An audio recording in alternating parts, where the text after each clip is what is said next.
Good morning, students. Today we'll talk about chapter number 6 of maths.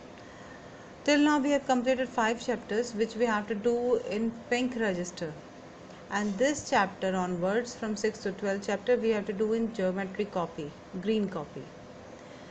So let's just first understand the concepts, and then you have to do only exercises in the copy. The concepts of lines and angles, which we already know. Line is what? A breathless length. Following terms इसमें जो use हुए थे, lines, line segment और रे, उनको discuss करते हैं. Line का सिर्फ एक ही डायमेंशन होती है, मतलब सिर्फ लेंथ होता है, ब्रेथ नहीं होती. लाइन जो होती है नॉर्मली हम जो बोलते हैं वो लाइन सेगमेंट बोलते हैं. लाइन सेगमेंट के दोनों एंड्स टर्मिनेटेड होते हैं, मतलब ये फर्दर एक्सटेंड नहीं करती. इसको हम इस तरह के सिंबल से लिखते हैं. जबकि लाइन जो होती है वो दोनों साइड एक्सटेंड हो सकती है इनडेफिनेटली एक्सटेंड हो सकती है in both directions. This is line, जो दो पॉइंट्स के बीच में एक स्ट्रेट लाइन होती है जो कि दोनों एंड पॉइंट से एक्सटेंड की जाती है. रिप्रेजेंट इस तरह से करते हैं, और लाइन सेगमेंट इस तरह से करते हैं. Line segment is a part of a line. किसी भी लाइन का कोई पोर्शन जो दो तरफ से एंड हो सके वो होता है लाइन सेगमेंट. लेकिन ज़्यादातर जब हम लाइन बोलते हैं तो हमारा मतलब होता है लाइन सेगमेंट, जो कि टर्मिनेटेड स्ट्रक्चर है. अब रे क्या होता है? रे होता है लाइन सेगमेंट जो एक साइड में एक्सटेंड की जा सकती है इनडेफिनेटली. जैसे इसमें देखिए ए फिक्स पॉइंट है जबकि बी कैन बी एक्सटेंडेड. इसको हम इस तरह से रिप्रेजेंट करेंगे.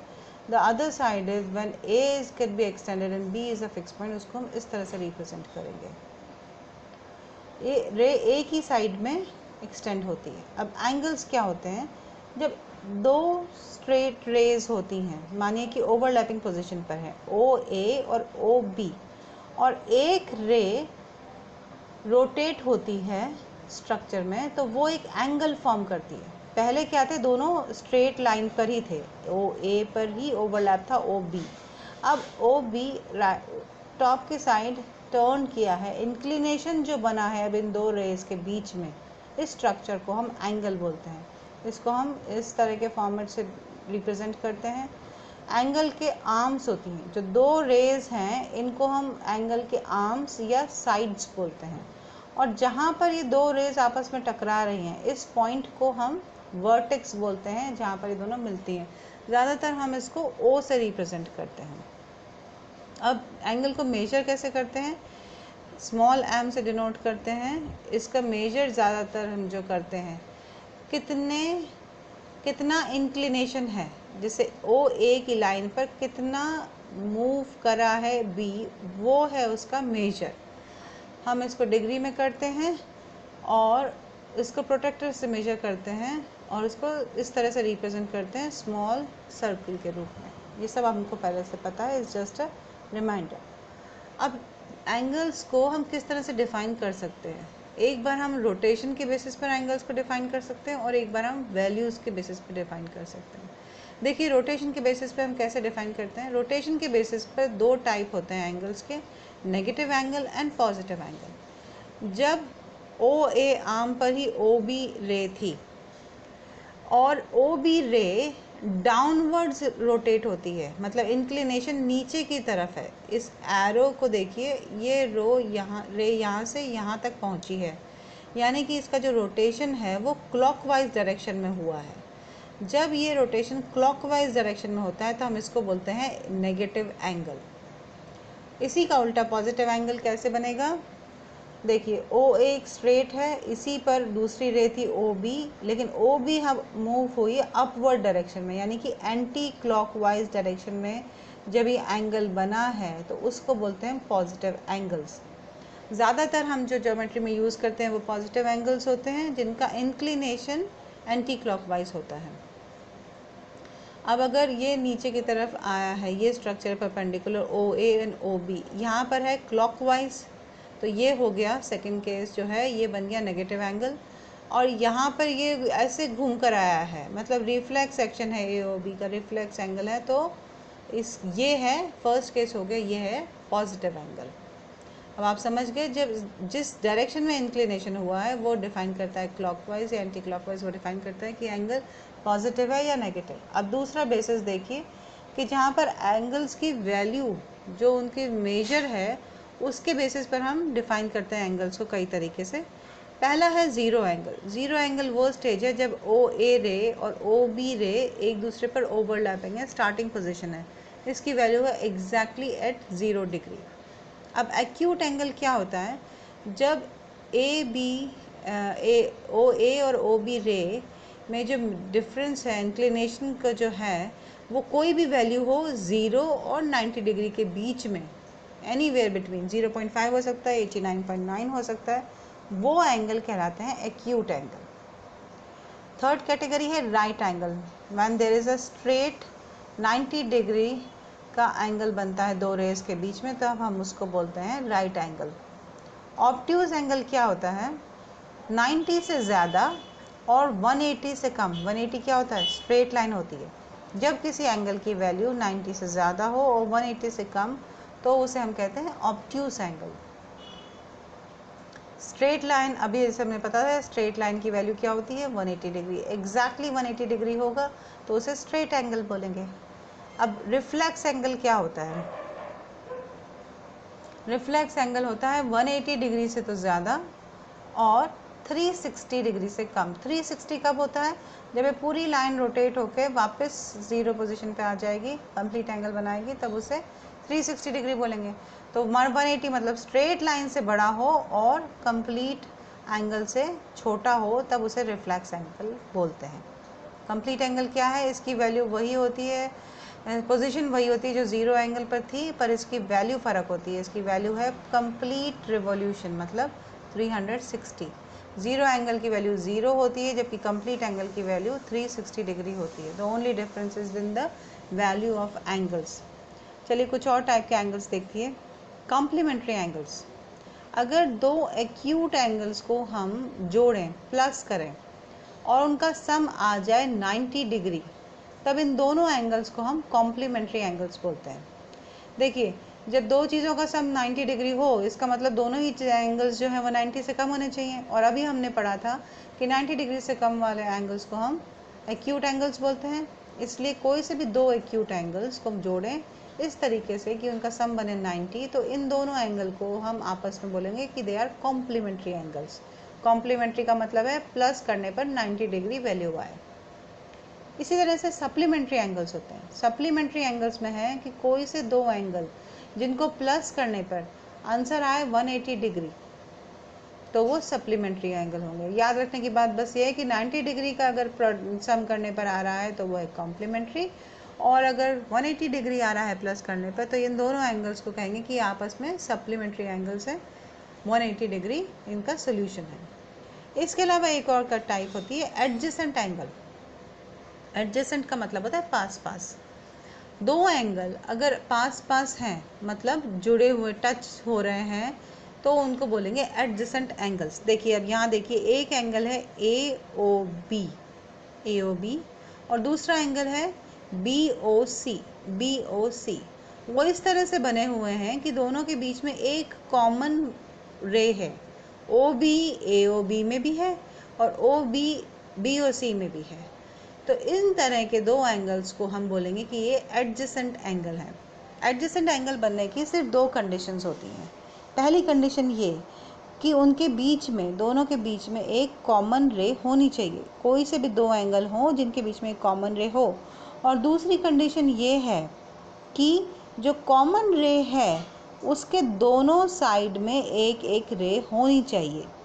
जैसे कि यहाँ पर ओ बी के एक तरफ है ओ ए और एक तरफ है ओ सी। अगर मैं बोलूँ कि दो एंगल हैं ए ओ सी और बी ओ सी, ये दोनों एडजेसेंट एंगल हैं, ए ओ सी और बी ओ सी, तो ये गलत होगा। क्यों? क्योंकि इसमें कॉमन रे कौन सी हुई? ओ सी। लेकिन ओ सी के एक ही साइड में है बची हुई दो रेस, तो ये एडजेसेंट एंगल नहीं कहलाएगा। अगर कॉमन आर्म के एक तरफ ओ बी है तो ओ ए इस तरफ होनी चाहिए। कॉमन आर्म के दोनों साइड अगर रेज हैं तभी वो दोनों एंगल एडजेसेंट एंगल्स कहलाएंगे। अब ये देखिए, ये भी एडजेसेंट एंगल है, एक स्ट्रेट लाइन है और इसके ऊपर एक ये ओ बी रे है। अब ये दोनों क्या हैं, देखिए AOB और BOC ये दोनों आपस में एडजेसेंट एंगल हैं। अभी हमने पढ़ा इन दोनों के बीच में कॉमन नाम है OB और एक तरफ है OA और एक तरफ OC, तो ये एडजेसेंट एंगल हो गए। इसके साथ साथ देखिए ये सप्लीमेंट्री एंगल्स भी हैं। कैसे? OA की वैल्यू और AOB के एंगल की वैल्यू प्लस BOC एंगल को जब हम जोड़ते हैं तब वो आंसर आता है 180। यानी कि ये दो चीज़ें भी हो सकती हैं एंगल्स, ये दोनों आपस में एडजेसेंट भी हैं और ये दोनों आपस में सप्लीमेंट्री भी हैं। जब इस तरह के सप्लीमेंट्री एंगल्स होते हैं जिसके बीच में कोई एक मिडिल कॉमन रे है तो इसको हम बोलते हैं लीनियर पेयर ऑफ एंगल्स। ये दो एंगल का है पेयर और ये दोनों क्या बना रहे हैं, एक सीधी लाइन बना रहे हैं, तो हम इनको बोलते हैं लीनियर पेयर ऑफ एंगल। मतलब दो एडजेसेंट एंगल जो जिनकी कॉमन वॉल को छोड़ दें तो बाकी दोनों जो रेज हैं वो एक स्ट्रेट लाइन बनाती हैं। यहाँ पे हॉरिजॉन्टल लाइन बनी है, आपकी ऐसा भी लाइन बन सकती है, आपकी ऐसी भी लाइन बन सकती है।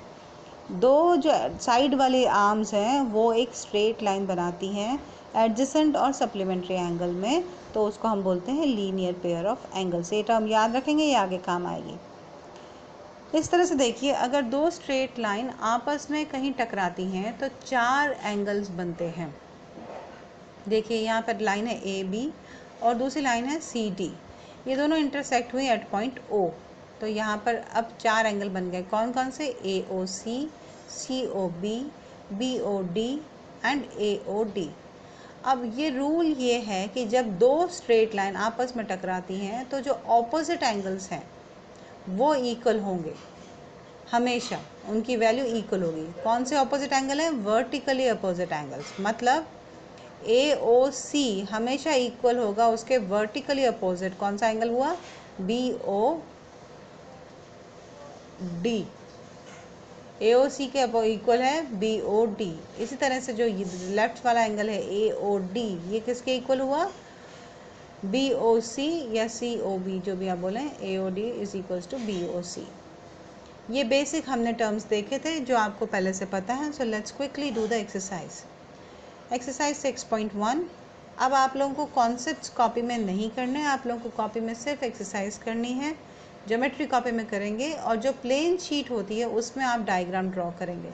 अब इस क्वेश्चन में जैसे मैंने 3 डायग्राम ड्रॉ करें, एक ये क्वेश्चन है और उसको साथ में अपन जिस पे फोकस कर रहे हैं उसके छोटे डायग्राम्स हैं, तो आपके वाइट ब्लैंक पेज पे ये तीनों डायग्राम्स होने चाहिए।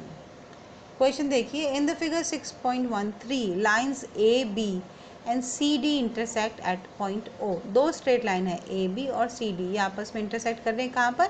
O पॉइंट पर, और इसमें एक रे और है OE।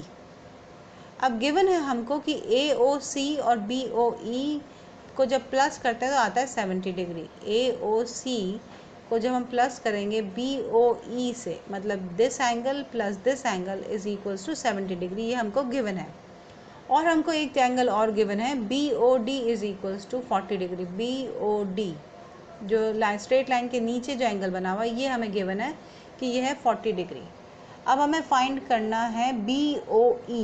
BOE ये एंगल फाइंड आउट करना है और रिफ्लेक्स सेक्शन फाइंड करना है COE का। मतलब पहले COE फाइंड करिए और फिर उसका रिफ्लेक्स सेक्शन मतलब आउटर एंगल ये फाइंड करना है।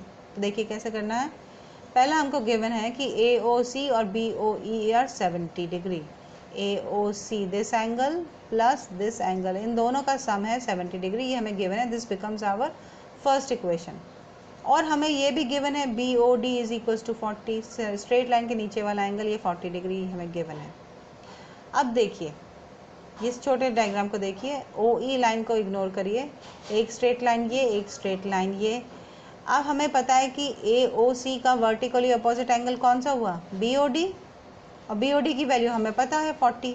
हमें ये पता है जब दो स्ट्रेट लाइन आपस में टकराती हैं तो वर्टिकली अपोजिट एंगल्स इक्वल होते हैं, तो अगर BOD 40 है तो AOC भी 40 होगा। So BOD would be equal to AOC which is 40 degree. अब हमें एक एंगल की वैल्यू मिल गई, तो ये और ये मिला के 70 था, इसकी वैल्यू मिल गई, तो ये क्या हो गया? 70 माइनस AOC, वही हमने प्रूव करा है। BOE की वैल्यू क्या है?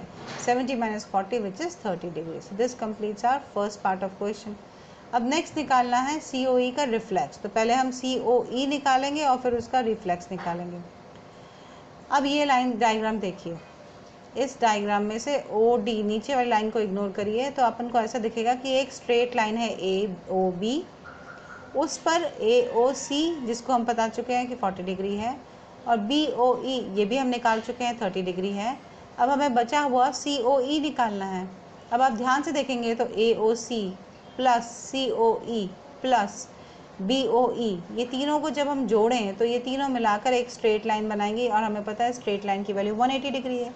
तो देखिए AOC plus COE plus BOE is equals to 180 degree, यानी कि ये तीनों एंगल मिला के बनाते हैं लीनियर पेयर।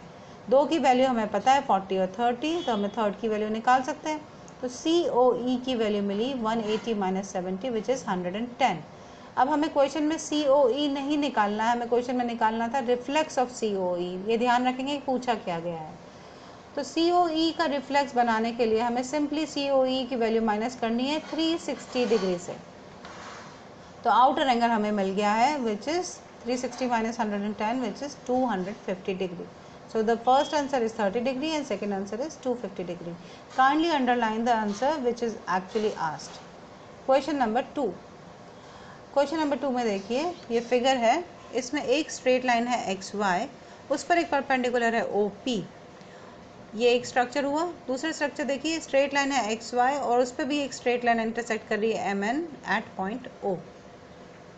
क्वेश्चन देखिए, in figure 6.14 lines XY and MN intersect at point O। अब यहाँ पे गिवन है POY इज 90 डिग्री, मतलब ये परपेंडिकुलर है XY लाइन पे। POY 90 है तो लेफ्ट हैंड साइड में भी POX भी 90 होगा, क्योंकि 90 90 मिलके ही 180 बनता है। दूसरी चीज़ हमको जो गिवन है वो है A:B इज इक्वल्स टू 2:3। जो A एंगल है POM या MOP, और दूसरा एंगल है MOX, ये है B एंगल। A एंगल और B एंगल का रेशियो है 2:3। इसका मतलब क्या हुआ, अगर हम X एंगल माने तो A is equals to 2X and B is equals to 3X। ये हमारी फर्स्ट इक्वेशन है, इसे याद रखेंगे। अब यहाँ देखिए, इस डायग्राम को इस तरह से रिप्रेजेंट कीजिए जिसमें कि स्ट्रेट लाइन के नीचे वाला एंगल इग्नोर करिए। एक स्ट्रेट लाइन है XY, इस पर एक परपेंडिकुलर है P और एक और रे है OM। अब यहाँ देखिए, ये एंगल जो है XOM या MOX, और दूसरा एंगल है MOP, और तीसरा एंगल है POY। इन तीनों का हम प्लस करें तो ये स्ट्रेट लाइन बनाते हैं, मतलब ये तीनों मिला के लीनियर पेयर हो जाएंगे। 180 डिग्री इनका सोल्यूशन आना चाहिए। इसका मतलब क्या है, 90 degree plus A plus B ये सब मिला के बन रहे हैं 180 डिग्री। अब हम इसमें वैल्यूज़ डाल सकते हैं। B की वैल्यू हमने क्या डिसाइड करी थी, B की वैल्यू है 3X और A की वैल्यू है 2X, क्योंकि ये रेशियो 2:3 है। X की वैल्यू निकाली जा सकती है। इस इक्वेशन में सब वैल्यूज़ डालिए। 3X plus 2X plus 90 is equals to 180। 3X और 2X मिलके बन गया 5X, और 90 को जब हमने इधर ट्रांसफ़र किया तो वो हो गया माइनस का। So 5X is equals to 180 minus 90 which is 90। So X is equals to 90 upon 5 which is 18 degree. अब 18 डिग्री किसी एंगल की वैल्यू नहीं है, ये है X की वैल्यू।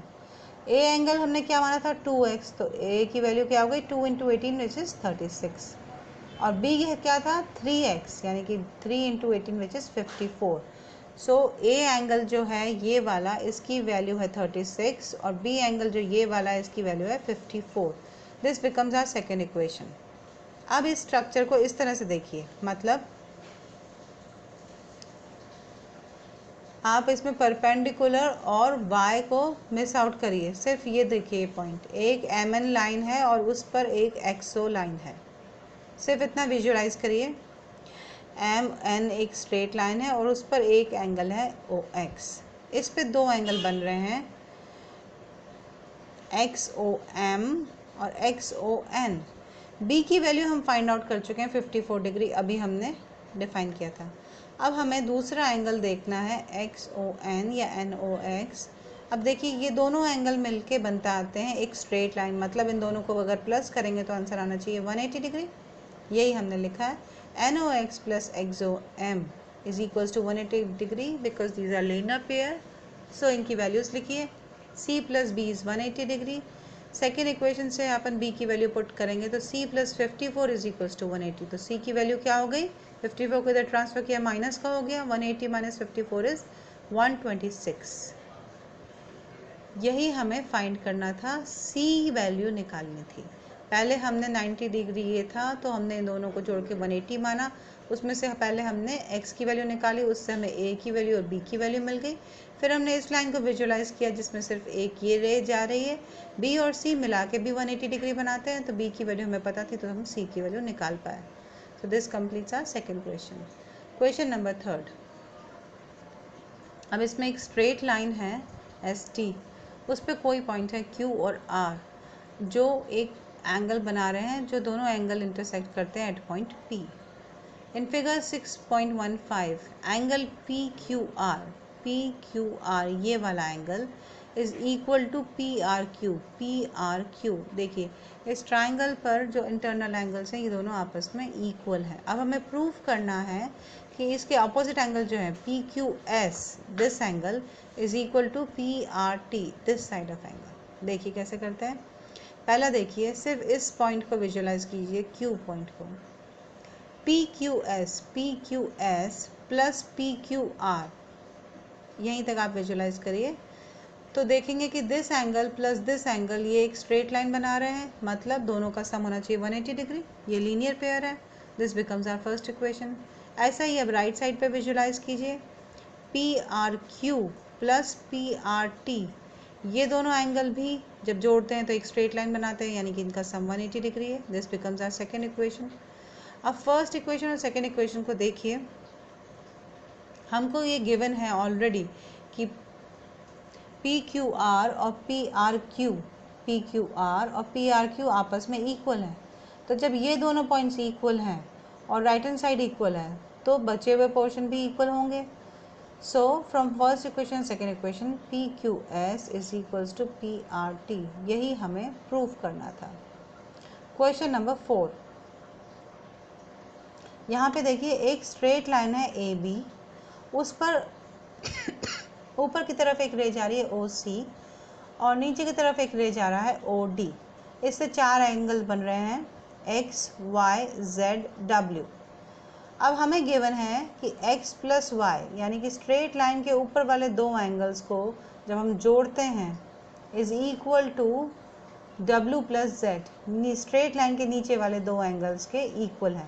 देखने से पता चल रहा है ये स्ट्रेट लाइन है, तो इनके दोनों वाले जो ऊपर एंगल्स हैं ये x प्लस और y को जब प्लस करेंगे तो 180 डिग्री आएगा सम। इसी तरह से इसके नीचे जो दो एंगल है ये भी लीनियर पेयर है, z और w को जब प्लस करेंगे तो ये भी 180 डिग्री बनाएगा। देखिए x plus Y is a linear pair 180 degree, w and z is also a linear pair, so इसका सम भी 180 होगा। इन दोनों इक्वेशन से हम ये देख सकते हैं कि जब राइट हैंड साइड के टर्म्स इक्वल हैं तो इज इक्वल टू के लेफ्ट हैंड साइड के टर्म्स भी इक्वल होंगे। So therefore x plus Y is equals to w plus z। और ये तभी पॉसिबल है जबकि ये AOB एक स्ट्रेट लाइन है। तो हमने सबसे पहले ये एज्यूम किया था कि AOB एक स्ट्रेट लाइन है और हमने ये लास्ट में प्रूव कर दिया कि हमारा अजम्पशन सही है। Question number 5। इसमें डायग्राम देखिए, POQ एक स्ट्रेट लाइन है, उस पर OR एक परपेंडिकुलर है। परपेंडिकुलर मतलब 90 डिग्री। तो QOR भी 90 है और POR भी 90 डिग्री है। अब इसमें एक रे और है OS on the left side of perpendicular. ये स्ट्रक्चर है। अब क्वेश्चन देखिए, in figure 6.17 POQ is a line, ये हमें गिवन है कि ये स्ट्रेट लाइन है। Ray OR is perpendicular to line PQ, ये भी हमें गिवन है OR परपेंडिकुलर है। OS is another ray line, OS एक अनदर रे है। Between rays OP and OR, OP और OR के बीच में एक रे है OS। अब हमें प्रूफ क्या करना है, हमें प्रूफ करना है कि angle ROS is equals to half of angle QOS minus POS। QOS में से अगर POS निकाल दें उस वैल्यू का हाफ होगा ये SOR या ROS। ये हमें प्रूव करना है। देखिए कैसे प्रूव करेंगे। अब पहले देखिए ROS एंगल कौन सा है। ROS ये एंगल है। ये किस तरह से बन सकता है, ये बड़ा एंगल जो है ROP, इसमें से अगर हम POS हटा दें तो हमें ये ROS मिल जाएगा। ये हमारी फर्स्ट इक्वेशन बन गई। ROS is equals to ROP minus POS। अब इसको इस तरफ से देखिए, ROS जो है वो QOS में से अगर QOR हटा दें तब भी ROS मिल जाएगा हमको। वही हमने सेकेंड इक्वेशन बनाई है। ROS is equals to QOS minus QOR। अब अगर इन दोनों इक्वेशंस को हम ऐड कर लें तो क्या हो जाएगा, ROS लेफ्ट हैंड साइड पे प्लस हो जाएंगे और ये दोनों इक्वेशन राइट हैंड साइड पे प्लस हो जाएगी। मैंने पहले लिखा है QOS minus QOR plus ROP minus POS, this becomes our third equation. अब हमें गिवन क्या है, दो एंगल की वैल्यू हमें पता है, QOR 90 है, इसी तरह से ROP भी 90 है, तो ये दो एंगल इक्वल है आपस में, ये 90 है। तो अब इसकी वैल्यू हम थर्ड इक्वेशन में डाल सकते हैं। लेफ्ट हैंड साइड पे क्या हो गया, ROS प्लस होके हो गया 2ROS। अब लेफ्ट हैंड साइड पे देखिए, QOS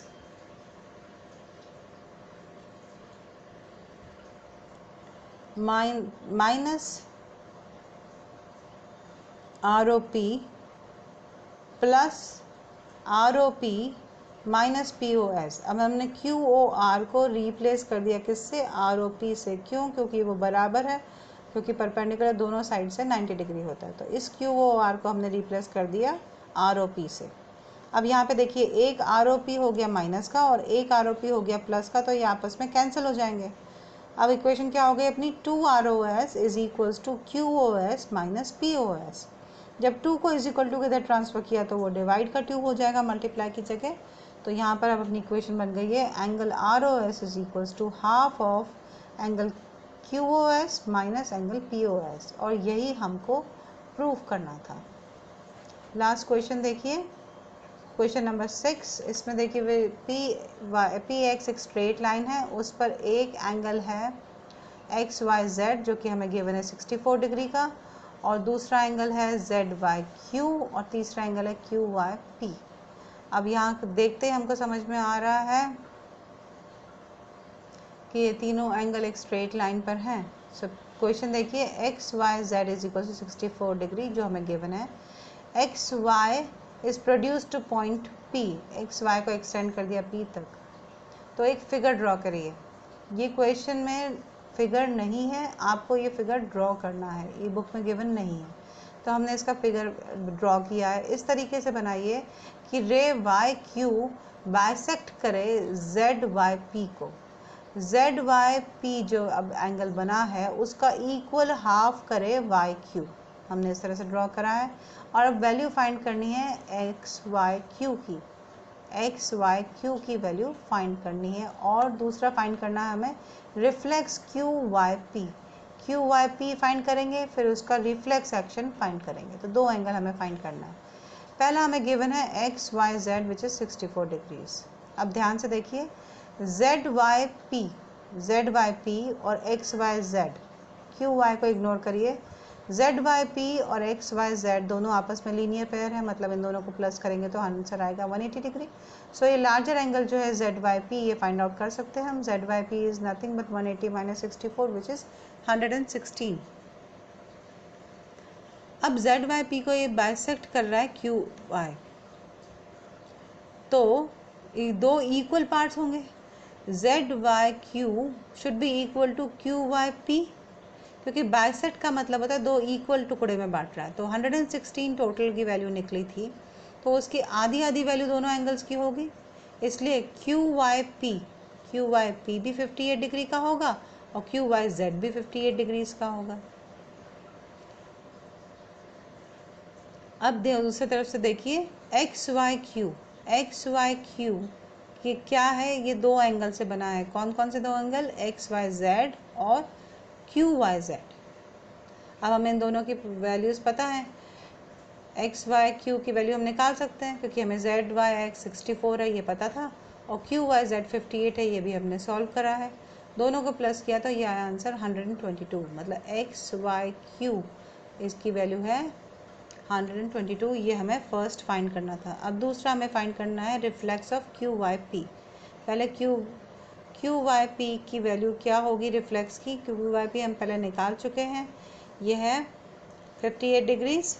तो इसका रिफ्लेक्स मतलब आउटर एंगल, ये तो -360 हो गया, तो रिफ्लेक्स एंगल की वैल्यू है 302। दो को एंगल से हमें निकालने थे, Q Y X Y Q की वैल्यू 122 और रिफ्लेक्स क्यू वाई पी की वैल्यू है 302। This completes our first exercise 6.1। Thank you.